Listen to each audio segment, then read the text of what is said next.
Hola, buenos días. Ya son las 8 de la mañana. Vamos a dar inicio al journal del día de hoy. Yo soy la doctora Tania Gisela Delgado Guzmán, residente de primer año de Alergia e Inmunología Clínica. Y agradezco la asesoría del doctor José Ignacio Canseco Villarreal para la realización de esta presentación. El primer artículo tiene por nombre Predicción de la persistencia de la dermatitis atópica en niños al usar atributos clínicos y proteínas séricas. Este artículo se publicó en la Academia Europea de Alergia e Inmunología Clínica, la cual es una revista con un factor de impacto de 13.146. Se publicó el día 13 de agosto del 2020 y actualmente cuenta con 3 citaciones. El principal autor tiene por nombre Felix Laufer, el cual estudió medicina en la Universidad de Ludwig-Maximilians y la Universidad Técnica de Múnich. Cuenta con un doctorado en la Clínica y Policlínica de Cirugía de la Universidad Técnica de Múnich sobre el tema de los subtipos de células T en la pancreatitis autoinmune. También cuenta con otro doctorado en la Clínica y Policlínica de Dermatología y Alergología de la Universidad Técnica de Múnich sobre el tema desencadenantes exógenos y endógenos de distintos patrones de inmunidad cutánea en enfermedades inflamatorias de la piel. Y es médico asistente de investigación en la Clínica y Policlínica de Dermatología y Alergología de Biedestin de la Universidad Técnica de Múnich y actualmente cuenta con 22 publicaciones. Como introducción que menciona este artículo, tenemos que la dermatitis atópica se considera que es una enfermedad cutánea inflamatoria, la cual es más común entre los niños, que tiene una prevalencia del 20%. Y se dice que los niños tienen una remisión durante la adolescencia. Sin embargo, un tercio pueden llegar a presentar alguna enfermedad crónica o recidivante.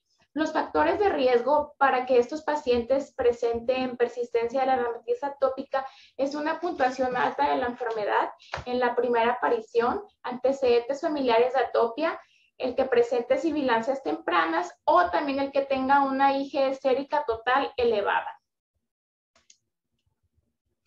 Es imposible poder predecir el curso individual de la dermatitis atópica en una etapa temprana, y esto debido a la heterogeneidad que presenta esta enfermedad, la cual se asocia con la interacción entre la genética y los desencadenantes ambientales.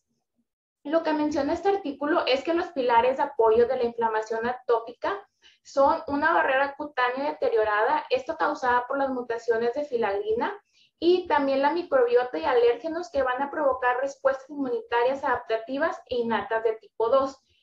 Las células TH2 y sus citocinas interleucina 4 e interleucina 13, estas pueden llegar a obstaculizar la diferenciación y la formación de barreras de los queratinocitos, y también se encargan de mediar la liberación de quimiosinas proinflamatorias y van a llegar a promover la maduración y producción de IgE por las células B.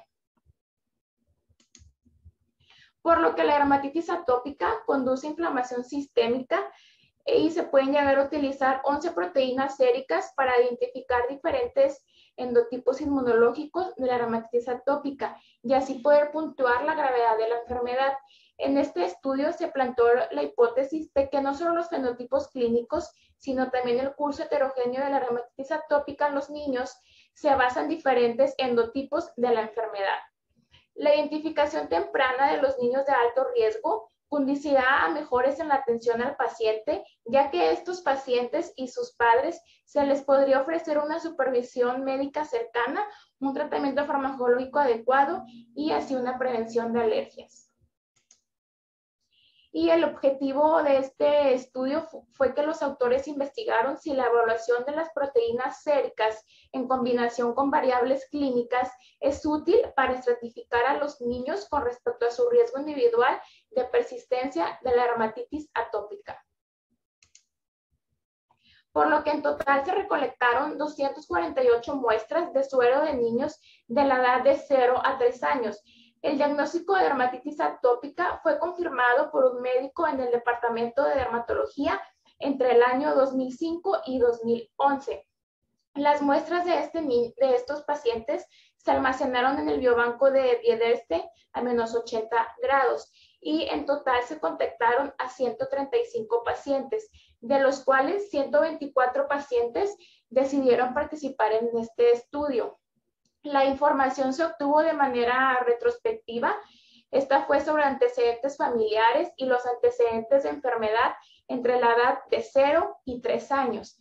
Para poder evaluar los factores desencadenantes individuales, se preguntó a los padres si estos observaban un empeoramiento de la dermatitis atópica asociado con ciertos factores, como la vacunación, la exposición al polen, los cambios en el clima que se consideró la temperatura y la humedad. A la edad de 7 a 16 años, los pacientes y sus padres se entrevistaron de manera personal durante una visita ambulatoria en el departamento y en total se incluyeron 25 niños. 39 niños fueron contactados por teléfono y a 60 pacientes se les pidió que pudieran completar un cuestionario.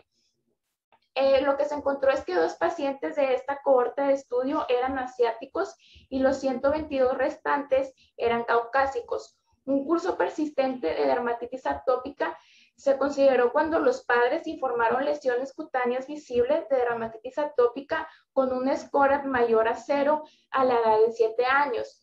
Y la media de SCORAT a la edad de 7 años fue de 28.15 más menos 14.34 en el grupo de niños que presentaron una evolución persistente.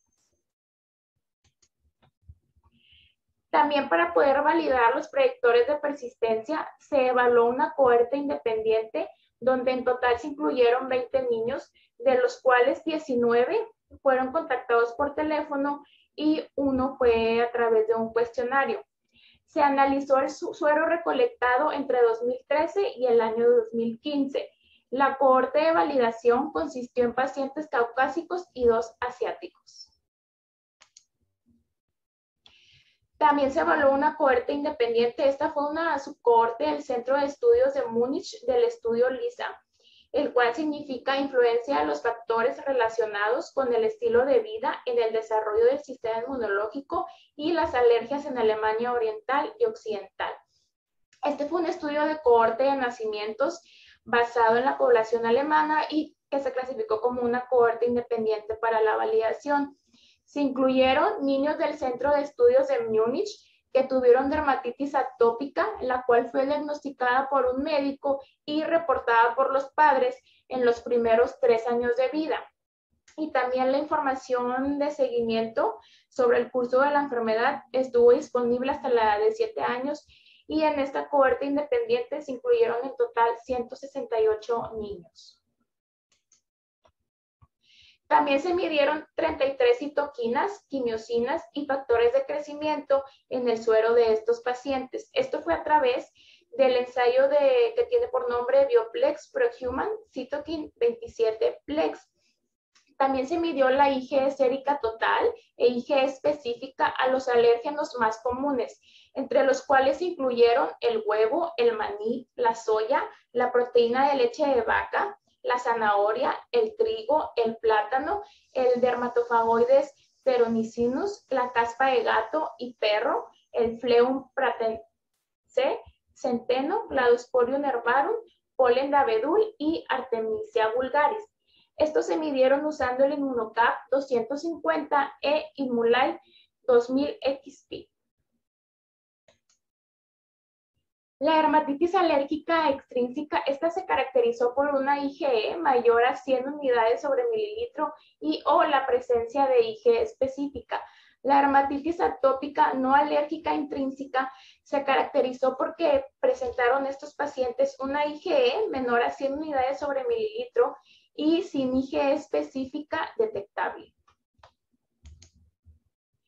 ¿Qué fue lo que se encontró en este estudio? Bueno, en total pues se evaluaron 248 pacientes, de los cuales 135 pacientes se recolectaron y de estos 135 en total se evaluaron 124. Como ya se mencionó anteriormente, 60 fueron contactados por un cuestionario, 39 a través de una llamada telefónica y 25 a través de una visita de manera ambulatoria. Las muestras se recolectaron de la edad de 0 a 47 meses, del 2005 al 2011. También se midieron las proteínas séricas y los niveles de IgE en el suero. La edad media de inicio fue de 6.9 más menos 7.6 meses. La gravedad de dermatitis atópica al inicio fue en promedio moderado, con un score medio de 36.8 más menos 17.3. De esta cohorte de estudio de 124 pacientes, se encontró que 78 pacientes, es decir, un 62.9%, se encontró que tenía persistencia de la dermatitis atópica a la edad de 7 años y un 76.4% de los pacientes padeció una variante extrínseca de la dermatitis atópica. Se encontró también niveles séricos de IgE mayor a 100 unidades sobre mililitro y o la presencia de una IgE específica. Se realizó un análisis factorial de datos mixtos que involucra en total 76 variables, que fueron todas estas, por ejemplo, antecedentes familiares de atopia, tabaquismo maternos, algún tipo de infección materna, el tipo por el que nació el bebé, si le dio seno materno, el inicio de presentación de la dermatitis atópica, qué score también tenía el inicio de la enfermedad, que ahorita voy a mencionar más adelante. Todo esto fue seguido de un agrupamiento no supervisado en los datos condensados por medio del método K-medias. Y en total se evaluaron 3 grupos. El primer grupo estuvo conformado por 42 pacientes, el segundo grupo estuvo conformado por 45 pacientes y el tercer grupo por 37 pacientes. Y lo que se encontró fue que en el grupo número 1 se encontró una mayor tasa de prevalencia de antecedentes familiares de atopia. Por ejemplo, en el grupo 1 se encontró un 85.7% a comparación del grupo 2, donde se encontró un porcentaje de 71.1% y en el grupo 3 se encontró un porcentaje de 48.6%. En cuanto al tabaquismo materno, se encontró una mayor prevalencia en el grupo 3, con una prevalencia de 8.1%, a comparación del grupo 2, donde se encontró una prevalencia de 4.4%, y en el grupo 1, una prevalencia de 4.8%. En cuanto a los bebés que fueron alimentados con seno materno, se encontró también una mayor prevalencia en el grupo 1, con una prevalencia de 92.9%, a comparación del grupo 2, donde se encontró una prevalencia de 86.7%, y en el grupo 3, una prevalencia de 73%. En cuanto a los pacientes que tenían costra láctea, se encontró también una prevalencia más en el grupo 1, una prevalencia de 28.1%, a comparación del grupo 2 con una prevalencia de 75.6%, y en el grupo 3 una prevalencia de 78.4%. En cuanto al inicio de la enfermedad de dermatitis atópica, se encontró que en el grupo 1 empezaron ellos a una edad más temprana. Empezaron a los 3.5 meses, en el grupo 2 a los 8.04 meses y en el grupo 3 a los 9.3 meses. En cuanto al inicio de la enfermedad, ¿qué score presentaban estos pacientes? En el grupo 1 también se encontró que tenían un score más alto, tenían un score de 42.82 a comparación del grupo 2 con un score de 35.29 y en el grupo 3 un score de 31.68. En cuanto a la persistencia de la dermatitis atópica a la edad de 7 años, se encontró que en los pacientes del grupo 1 también tenían una tasa mayor, con un porcentaje de 73.8%, a comparación del grupo 2, con una prevalencia de 66.7%, y el grupo 3, una prevalencia de 45.9%. En cuanto a los factores exacerbantes, que se incluyeron el estrés, el cambio en el clima, como la temperatura, la humedad, la exposición al polen, algún tipo de infección y la vacunación, también se encontró que tenía mayor prevalencia en el grupo 1. Por ejemplo, en el estrés se encontró una prevalencia de 64.3% y en el grupo 2 una prevalencia de 35.6% y en el grupo 3 una prevalencia de 32.4%. El que mayor tuvo prevalencia en el grupo 1 pues fue el cambio en el clima, que fue la temperatura y humedad, con una prevalencia de 83.3. En cuanto a la exposición del polen, se encontró una prevalencia de 61.4 y en la infección, 64.3 pacientes presentaron algún tipo de infección. Y en cuanto a la vacunación, una prevalencia de 26.2. En cuanto a las enfermedades alérgicas que presentaban estos pacientes, también se encontró que en el grupo 1 tenían mayor prevalencia. En cuanto a la rinoconjuntivitis alérgica, se encontró una prevalencia en el grupo 1 del 92.9% a comparación del grupo 2 con una prevalencia de 75.6% y en el grupo 3 ningún paciente presentó rinoconjuntivitis alérgica. En cuanto al asma alérgica, también se encontró mayor prevalencia en el grupo 1 con una prevalencia de 42.9%, en el grupo 2 una prevalencia de 8.9% y en el grupo 3 ningún paciente presentó asma alérgica. En cuanto a las alergias alimentarias, el grupo 1 fue el que tuvo más pacientes con alergia alimentaria y lo que se encontró fue que el 50% tenían alergia al huevo. En cuanto a la proteína de la leche de la vaca, tenían un 38.1% a comparación del grupo 2, solamente 8.9% y en el grupo 3 ningún paciente presentaba alergia a la proteína de leche de vaca. En cuanto a alergia a las nueces, el grupo 1 tuvo mayor prevalencia, con una prevalencia de 47.6% a comparación del grupo 2 con una prevalencia de 13.3% y el grupo 3 también tuvo una tasa menor de prevalencia. En cuanto a los niveles de IgE sérica, estos fueron más altos en el grupo 1, donde se encontró una IgE sérica en el grupo 1 de 244.96 y en el grupo 2 fue 68.18 y en el grupo 3 se encontró una IgE de 130.30 y también se encontró que la IgE sérica fue mayor en el grupo 1 en cuanto a los alimentos de alergia alimentaria. Por ejemplo, en el huevo se encontró una IgE de una prevalencia de 76.2. En cuanto a la IgE de la soya, una prevalencia de 33.3, a comparación del grupo 2 con una prevalencia de 13.3.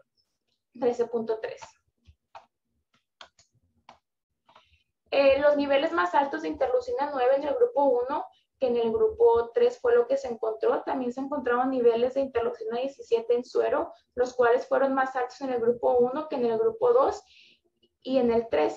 El grupo 2 presentó niveles más altos de las 14 citocinas en suero a comparación de los otros grupos. Y en el grupo 3, todas las citocinas séricas mostraron en general los niveles más bajos.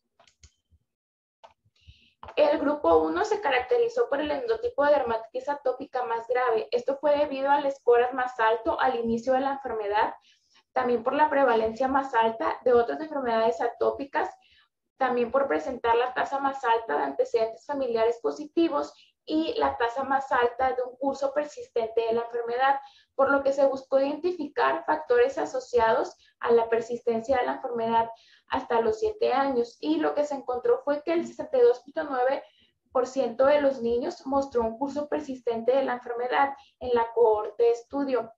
Esto quiere decir que el 14.9%, o sea, 25% en la cohorte de Lisa-Munich, los cuales se asociaron con asociaciones significativas con la persistencia de la enfermedad, sobre todo en los factores desencadenantes, que fue la exposición al polen, el cambio de clima o estrés, que no se evaluaron en Lisa-Munich.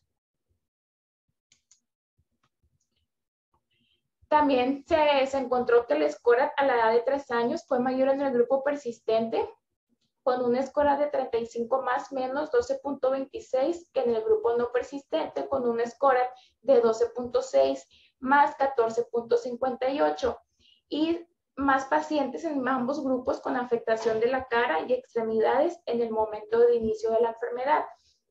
Aquí podemos ver en cuanto a la distribución de lesiones al inicio en la cara, en el grupo persistente se encontró una prevalencia de 74.2% a comparación del grupo no persistente con una prevalencia de 73%. En cuanto a la afectación de las extremidades, se encontró en el grupo persistente una prevalencia de 75.8% a comparación del grupo no persistente con una prevalencia de 73%. Y en cuanto a la distribución de las lesiones a la edad de 3 años, en cuanto a la afectación de la cara, se encontró en el grupo persistente una prevalencia de 31.8% a comparación del grupo no persistente, una prevalencia de 21.6%. En cuanto a la afectación de las extremidades, que fue donde más se afectó a la edad de 3 años, se encontró en el grupo persistente una prevalencia de 81.5% y las extremidades inferiores una prevalencia de 75.4%. En cuanto a la espalda, fue donde menos afectó, con una prevalencia de 9.2%.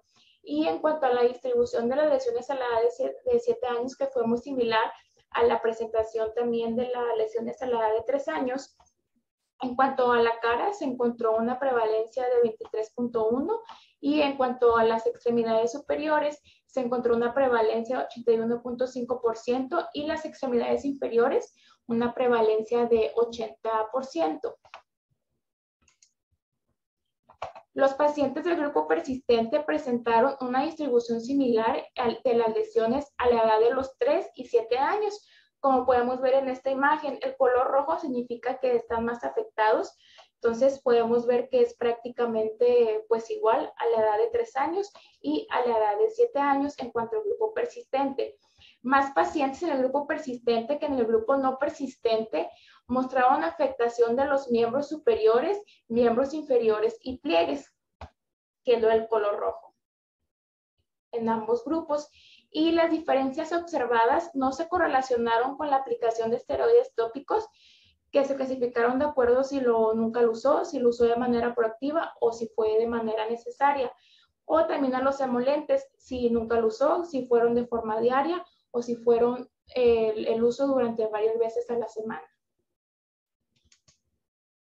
En cuanto a la discusión que menciona este artículo, consideran ellos que la dermatitis atópica es una enfermedad muy heterogénea según la presentación clínica y las herramientas de diagnósticos actuales. Los médicos no pueden predecir si el curso de la enfermedad individual será autolimitado. En cuanto al grupo 1, se consideró el endotipo severo porque eran niños con inicio temprano de la enfermedad, la cual se presentó a la edad de 3.5 meses. También presentaron este grupo un score más alto, presentaban más comorbilidades alérgicas y tenían la IgE, la interleucina 17 y la proteína inflamatoria de macrófagos y B séricas elevadas. El grupo 2 se consideró el endotipo intermedio y en cuanto al grupo 3 se consideró el endotipo benigno. Ya que tuvo un inicio tardío de la enfermedad, tuvieron valores más bajos del score. Estos pacientes presentaban pocas comorbilidades alérgicas y tenían bajas concentraciones de proteínas séricas inflamatorias, además del factor de crecimiento de endotelio vascular, también inhibidor de las metaloproteinasas 1 e interleucina 13. El grupo 1 se caracterizó porque tenía niveles altos de la IgE sérica, también tenía niveles altos de citocina TH2 y TH17. Este grupo presentó niveles elevados de interleucina 17, los cuales podían estar relacionados con la colonización bacteriana y los defectos de la barrera. Las células TH2 e interleucina 17 infiltrantes de las lesiones agudas de la dermatitis atópica liberan interleucina 17 cuando se activa por el superantígeno de Staphylococcus aureus. En cuanto al grupo 3, se encontró que este grupo de pacientes presentaban valores bajos de citocinas séricas, esto debido a que tenían menos inflamación sistémica y también se encontró niveles más altos del factor de crecimiento de endotelio vascular, del inhibidor de las metaloproteinasas 1 e interleucina 13. También se encontró niveles altos del factor de crecimiento de endotelio vascular, esto debido a la tasa más alta de remisión de la enfermedad que se relacionó en los pacientes del grupo 3, los cuales tienen un mejor pronóstico. En cuanto al inhibidor de las metaloproteinasas 1, el cual se describió en un estudio que realizó Reduta y colaboradores, se encontró que puede estar relacionado con la actividad promotora del crecimiento celular y es por esto que presenta niveles más altos en las muestras de suero de pacientes en remisión de dermatitis aguda que pacientes con dermatitis activa. En cuanto al grupo 3, se encontraron valores de score más bajos al inicio de la enfermedad y estos pacientes casi no presentaban ninguna comorbilidad alérgica. Y en el grupo 2 se encontraron niveles aumentados de interleucina 1R, interleucina 2, interleucina 15 y el factor de necrosis tumoral. Los endotipos, esto sigue siendo un nuevo enfoque, el cual puede ayudar a abordar la heterogeneidad de la enfermedad. Esto puede ser por medio de análisis de transcriptomas, de análisis de biomarcadores, los cuales pueden ayudar a identificar subgrupos de pacientes que responden o no responden a terapias. En un estudio que realizó TICS y colaboradores, donde evaluaron endotipos de dermatitis atópica, este autor evaluó 4 grupos, grupo 1, grupo 2, grupo 3 y grupo 4. Y lo que encontró fue que el grupo 1 y grupo 3 se asoció con una presentación clínica grave. El grupo 2 y 4 presentaron un endotipo más leve y el grupo 2 se encontró una mayor frecuencia de aparición en la infancia y valores de factor de crecimiento de endotelio vascular más bajo. Los cuales con toda esta información se puede llegar que los niños con niveles elevados del factor de crecimiento de endotelio vascular en suero puede indicar mayor probabilidad de remisión de la enfermedad a la edad de 7 años. Y estudios previos proponen otros predictores de enfermedad crónica en adultos, por ejemplo, los niveles altos de IgE sérica, el alto recuento de eosinófilos o las mutaciones nulas de filagrina. A la edad de 3 años se encontró un mayor puntaje de SCORAT, sobre todo en el grupo con dermatitis atópica persistente, lo cual puede estar relacionado con la cronificación asociada con un SCORAT alto y que puede ocurrir muy temprano.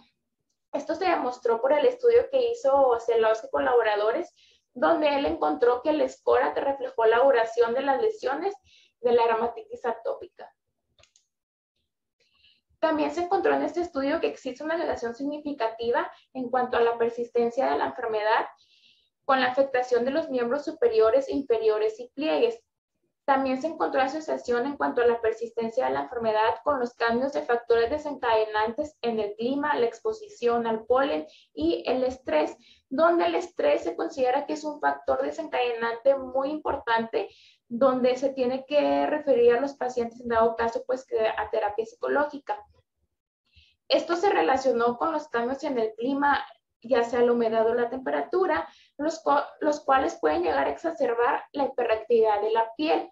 Y los programas de manejo de la enfermedad que integran los aspectos biológicos y psicológicos de la dermatitis atópica son beneficiosos, sobre todo para los pacientes jóvenes y los padres. También es importante identificar a los niños de riesgo alto, sobre todo esto para la prevención y poder mejorar el curso individual. Esto puede ser a través del uso de emolientes, el tratamiento tópico proactivo o tratamiento con productos biológicos.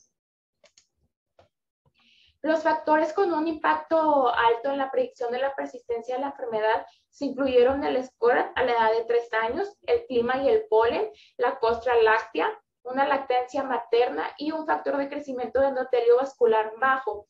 Existieron varias limitaciones en este estudio, el cual fue un estudio retrospectivo, también que solamente evaluaron el curso de la enfermedad hasta la edad de 7 años y no había información sobre la posible recurrencia de la enfermedad en momentos posteriores.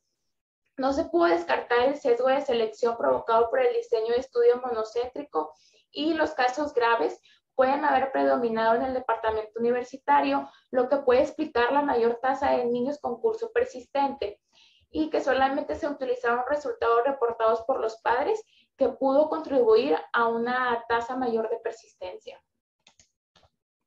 En cuanto a las conclusiones de este artículo, menciona que los niños con dermatitis atópica se pueden estratificar en 3 endotipos distintos. La persistencia de la enfermedad se puede predecir utilizando citocinas séricas y variables clínicas. Los factores asociados con la persistencia de la enfermedad fueron la puntuación de la enfermedad, el SCORAT, la afectación de las extremidades, la distribución de la lesión por los pliegues a la edad de los 3 años, las comorbilidades alérgicas y la exacerbación de la enfermedad por los factores desencadenantes como el estrés, la exposición al polen y el cambio climático. El siguiente artículo tiene por nombre Biomarcadores en dermatitis atópica, una revisión de parte del Consejo Internacional de Eczema. Este artículo se publicó en el Journal of Allergy and Clinical Immunology, el cual se considera que es una revista con un factor de impacto de 7.574 y se publicó el 1 de abril del 2021. La principal autora tiene por nombre Yael Renner-Yuval, el cual realizó un doctorado y completó su residencia en dermatología de la Facultad de Medicina de la Universidad de Hebra de Hadach en Israel. Es investigadora en el Laboratorio de Enfermedades Inflamatorias de la Piel en el Centro Médico Mount Sinai en Nueva York y también trabaja en el Laboratorio de Dermatología en la Universidad Rockefeller, Nueva York, y actualmente cuenta con 44 publicaciones. Como introducción que menciona este artículo, tenemos que la dermatitis atópica es un trastorno complejo en el que las interacciones gen-gen y gen-ambiente contribuyen a generar un fenotipo clínico muy heterogéneo. El papel de la dermatitis atópica en el microbioma, en la función de la barrera epidérmica, en las diferentes citocinas y otros mediadores de la inflamación clónica, esto puede ayudar a desarrollar nuevos compuestos en cuanto a la terapia tópica y sistémica. Y se considera que los productos biológicos que se dirigen a las citocinas o sus receptores, como los inhibidores de la sinasa Janus, no controlan de forma completa a los pacientes con dermatitis atópica. De acuerdo a la FDA, un biomarcador, ellos definen como una característica definida que se mide como un indicador de procesos biológicos normales, procesos patógenos o respuestas a una exposición o intervención, incluidas las intervenciones terapéuticas. Y también incluyen a esta definición que las características moleculares, histológicas, radiográficas o fisiológicas son tipos de biomarcadores. Un biomarcador no es una evaluación de cómo se siente, funciona o sobrevive un individuo. El diagnóstico y tratamiento de la dermatitis atópica se basa de forma completa en puntuaciones clínicas en vez de biomarcadores moleculares, por lo que se considera que los biomarcadores pueden llegar a ser un instrumento importante en la dermatitis atópica. De acuerdo a la Agencia Europea de Medicamentos, ellos definen a un biomarcador como una molécula biológica que se encuentra en la sangre, otros fluidos corporales o tejidos que se pueden utilizar para seguir los procesos corporales y las enfermedades en humanos y animales. Y para poder llegar a descubrir un biomarcador, se debe distinguir el tipo de material biológico. Esto va a ser a través de la información genómica mediante perfiles transcriptómicos obtenidos mediante análisis de ARN mensajero y microARN. También puede ser mediante citocinas y otros mediadores de los fluidos corporales o a través de la información morfológica. También es importante evaluar el valor propósito de biomarcadores, donde se evalúan 7 subtipos que incluyen susceptibilidad, riesgo, diagnóstico, monitoreo, severidad, el pronóstico, predictivo, la farmacodinámica, la respuesta y la seguridad. Y todo esto va a ser importante en el tratamiento de la dermatitis atópica. Y el desarrollo de un recién descubierto biomarcador a la etapa de un diagnóstico complementario aceptado para el manejo de una enfermedad es un proceso complejo y exigente. El Consejo Internacional de Eczema, el cual está conformado por 100 consejeros y asociados, todos estos son expertos en la dermatitis atópica. A estos consejeros y asociados se les envió una invitación a una encuesta sobre biomarcadores para dermatitis atópica por correo electrónico. Esto fue para poder examinar su opinión sobre biomarcadores en dermatitis atópica. Y lo que ellos creen es que la dermatitis atópica es una enfermedad heterogénea con al menos 3 fenotipos diferentes y que los biomarcadores pueden ayudar a estratificar a los pacientes, esto por medio de fenotipos, y así poder mejorar el manejo del paciente y el cumplimiento del tratamiento. Y lo que a futuro puede ayudar para que sirvan estos como predictores de la respuesta terapéutica. Existen varios biomarcadores que diferencian la dermatitis atópica de la psoriasis. Uno de ellos es el NOC2, el cual es la oxidasa nítrica sintasa inducible y tiene como función catalizar la producción de óxido nítrico, una molécula de defensa tóxica contra las infecciones y un regulador de la actividad funcional y el crecimiento y la muerte de las células inmunitarias, incluidas las células T, las células presentadoras de antígeno, los mastocitos, los neutrófilos y las células natural killer. Y lo que se encuentra este biomarcador es que está regulado al alza en la psoriasis y regulado a la baja en cuanto a la dermatitis atópica. Otro biomarcador es el CSL27 y ZTAC, el cual tiene por nombre ligando 27 de quimiosina y quimiosina que atrae células T cutáneas. La función de este biomarcador, el cual está expresado por queratinocitos, media la migración de linfocitos a la piel uniéndose a CCR10, y este va a estar regulado al alza en la dermatitis atópica y está regulado a la baja en la psoriasis. Existen varios biomarcadores que se pueden llegar a correlacionar con la gravedad clínica, y estos pueden ser los marcadores relacionados con la inflamación general, que incluye el lactato de deshidrogenasa, la proteína C reactiva, los marcadores relacionados con la alergia, que incluye el recuento de los eosinófilos. En la dermatitis atópica existen citocinas y quimiosinas que están relacionados con la vía TH2 y TH22, donde puede llegar a existir un biomarcador clave de TH2, que es la interleucina 13, y la citocina clave relacionada con TH22 es la interleucina 22. También existen quimiosinas relacionados con TH2 que están correlacionados con la gravedad de dermatitis atópica, los cuales pueden servir como biomarcadores, que es el CCL17, quimiosina tímica y regulada por activación, CCL26, quimiosina que atrae eosinófilos, que es la octacina 3, CCL27, ZTAC, CCL18, quimiosina pulmonar y regulada por activación, CCL26, quimiosina derivada de macrófagos. Estos biomarcadores circulantes están relacionados con la dermatitis atópica, que pueden encontrar en pacientes moderados a graves. En comparación con los pacientes con dermatitis atópica leve, pueden no mostrar ninguna expresión constante de los biomarcadores relacionados con la dermatitis atópica en su suero. Los niveles séricos totales de IgE, estos también se van a encontrar elevados en la dermatitis atópica extrínseca, los cuales no se correlacionan de forma consistente con la gravedad de la enfermedad. En varios estudios donde se ha evaluado el dupilumab, se encontró que la respuesta de los pacientes con dermatitis atópica son independientes de sus niveles basales de IgE. Y la citocina del prurito, que se considera la interleucina 31, esta cada vez hay más evidencia de que no existe ninguna correlación con la gravedad de la dermatitis atópica. Existen varios biomarcadores tisulares que pueden predecir el inicio de la enfermedad, que puede ser el TAR, que es la quimiosina regulada y activada del timo, y la IgE, que se encontraron en los cordones umbilicales, y los niveles de factores hidratantes naturales en la piel de los recién nacidos, los cuales se correlacionan con la pérdida de agua transepidérmica. Y los humectantes pueden llegar a prevenir la aparición de dermatitis atópica en bebés con alto riesgo, y esto porque alteran el microbioma de la piel y reducen el pH también de la piel. La fisiopatología de la dermatitis atópica se considera que es muy heterogénea, por lo que es poco probable que las terapias de dermatitis atópica dirigidas a vías individuales den como resultado altos niveles de respuesta en todos los pacientes.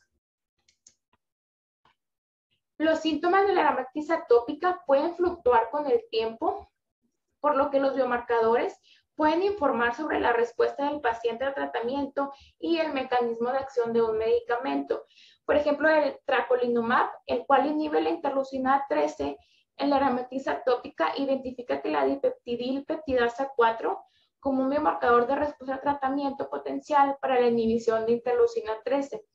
En cuanto al fecanumab, el cual inhibe la interleucina 22, se encontró que los pacientes con dermatitis atópica con niveles altos de interleucina 22 en biopsias de piel al inicio del estudio tienen una probabilidad mayor de responder.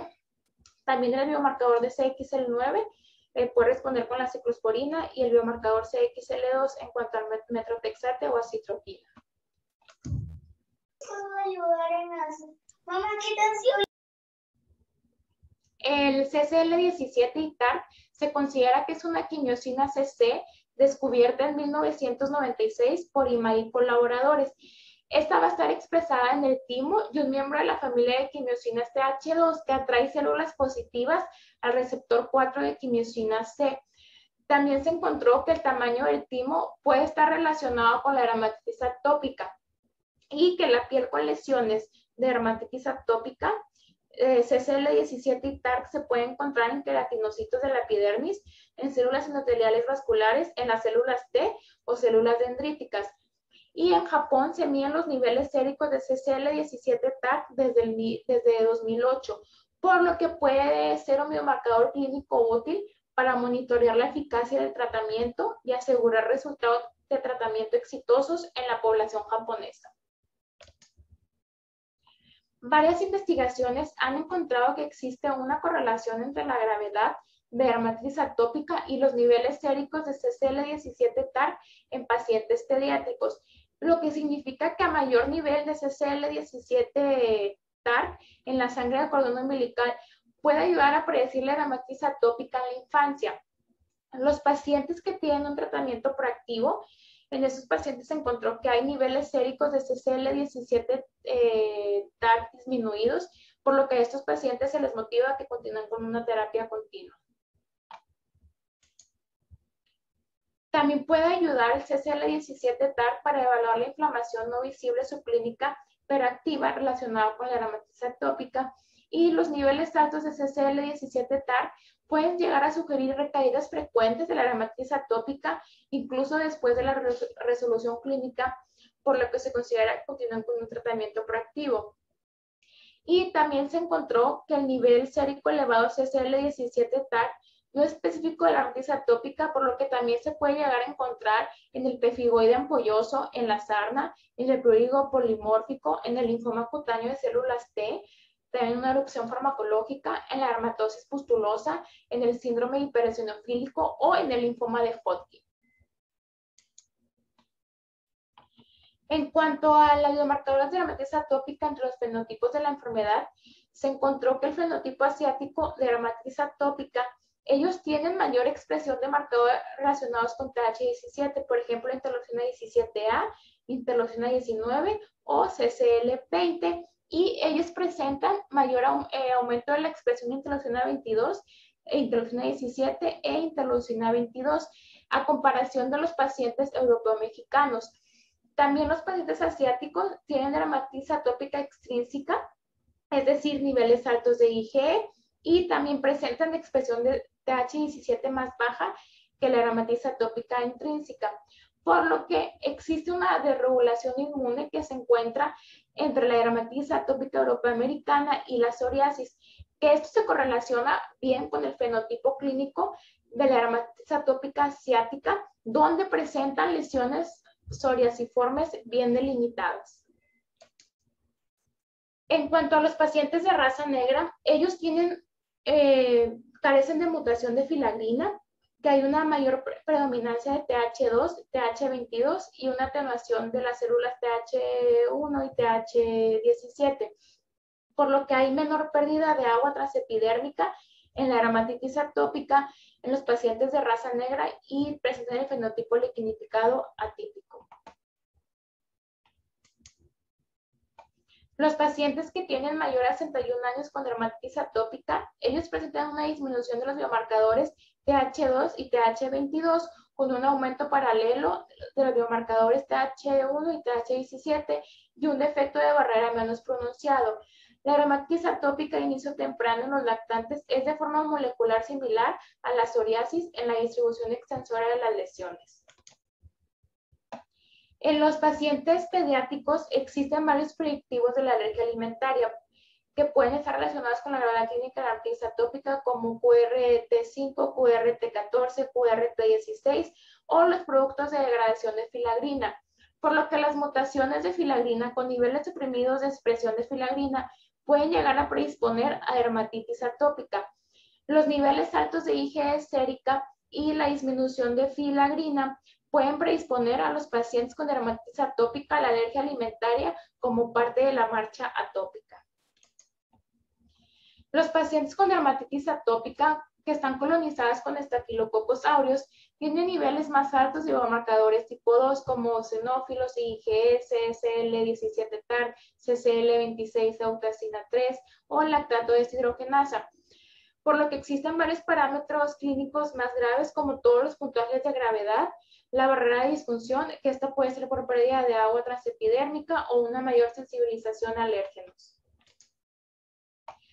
Mediante estudios de biopsia de la piel se definen biomarcadores del medio inmunológico y alteraciones de la barrera de dermatitis atópica, el cual felicitó el desarrollo terapéutica. Los defectos de la barrera de dermatitis atópica, sobre todo las anomalías de diferenciación epidérmica o la unión estrecha, claudinas y productos lipídicos, por lo que los biomarcadores de respuesta al tratamiento brindan información, sobre todo cuando el fármaco es capaz de inhibir su objetivo directo y otros ejes inmunos, también para una relación entre la inhibición de ciertas vías y productos inmunes y para la restauración de las anomalías de la barrera.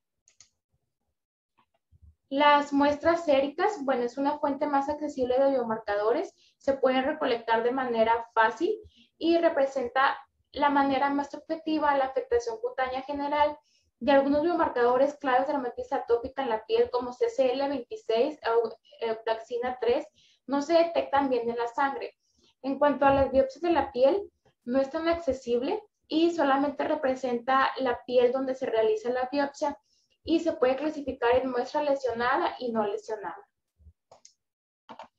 Las muestras de piel no lesionadas de pacientes con dermatitis atópica no tratadas, estos presentan niveles de expresión de ARN mensajero de los marcadores, los cuales tienen valores más altos y se puede correlacionar con la puntuación de la dermatitis atópica. Y también con los marcadores relacionados con la inflamación general, como puede ser el MP12 y KRT16. Y esto se correlaciona mejor con los datos séricos en comparación con la piel lesionada. La piel de la dermatitis atópica lesionada tiene un fondo muy inflamado, por lo que los biomarcadores específicos de dermatitis atópica son más difíciles de identificar y diseccionar debido a un fenómeno de dilución innata de citoquinas. La piel con dermatitis atópica no lesionada no es normal, y esto proporciona una ventana para evaluar la diseminación de la dermatitis atópica a la piel aparentemente no afectada. Las biopsias pueden estar asociadas con molestias y complicaciones significativas, lo que dificulta su uso en el contexto de grandes problemas de salud y en estudios pediátricos. También se pueden llegar a utilizar estudios de tira de cinta, el cual consiste en recolección con proteínas de extracto córneo de adultos y niños con dermatitis atópica, que pueden llegar a definir las características claves de la enfermedad. Las tiras de cinta de piel lesionada como lesionada muestra correlaciones significativas con la gravedad de la enfermedad, y los estudios transcriptómicos mediante la recolección de tiras de cinta en niños pequeños y adultos está relacionado con tasas de detección mejoradas cerca de un 100%. Como conclusiones de este artículo, es que la accesibilidad de la piel la convierte en el tejido perfecto para la investigación de los mecanismos de la enfermedad. Los biomarcadores derivados de tejidos pueden acelerar aún más los ensayos clínicos y permitir una mejor reproducibilidad y rigor. La dermatitis atópica es una enfermedad cutánea común pero compleja, derivada de desregulaciones inmunitarias y anomalías de la barrera epidérmica, la cual sigue planteando un desafío terapéutico. También la inspección fácil de la piel mediante el examen físico, donde se pueden llegar a obtener observaciones clínicas. Estas no pueden apreciar las anomalías de la piel y pueden llegar a ser no objetivas, por lo que la apariencia clínica normal de manera relativa de la piel no lesionada con dermatitis atópica se necesitan evaluaciones de tejidos para descubrir desregulaciones inmunes y de barrera. Las biopsias de piel son difíciles de obtener en la población pediátrica, por lo que existen métodos alternativos como las tiras de cinta adhesivas. Un biomarcador debe ser relevante de forma biológica y vincularse al mecanismo de la enfermedad, como es el biomarcador CCL17-TAR, el cual se considera un biomarcador potencial de dermatitis atópica tanto al inicio como después de la terapia, y se considera que es un quimiotrayante de células TH2. También se puede llegar a encontrar en el asma o la rinitis alérgica. Los autores encontraron más de 20 publicaciones que apoyan la correlación de CCL17-TAR sérica con la gravedad clínica de la dermatitis atópica. El potencial de los biomarcadores en la dermatitis atópica aún no se aclara por completo. Y también se encontraron varios biomarcadores que son las quimiosina relacionadas con TH2, como CCL18, quimiosina pulmonar regulada por activación, CCL22-MDC, CCL26, eutaxina 3, CCL27-cetal o interleucina 13 e interleucina 22, por lo que las citocinas se reportaron con menos frecuencia como biomarcadores sanguíneos para la dermatitis atópica y se correlacionaron con la gravedad cuando se evaluaron en la piel. Como conclusiones personales, la dermatitis atópica es una enfermedad heterogénea e inflamatoria más común en niños. El EDCORA se asoció con persistencia de la enfermedad, así como las comorbilidades alérgicas.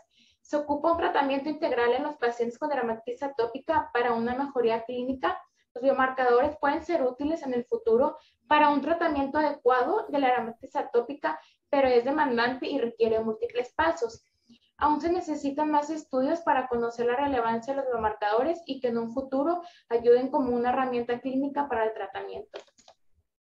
Y solo para recordarles que se va a celebrar la reunión científica anual número 34 Highlights de Alergia en Inmunología Clínica, la cual va a ser de manera online y se va a realizar el día 9 de septiembre, 10 de septiembre y 11 de septiembre. Solo para invitarlos a que se inscriban, aquí les dejo el código QR. Y eso sería todo por mi parte. Muchas gracias.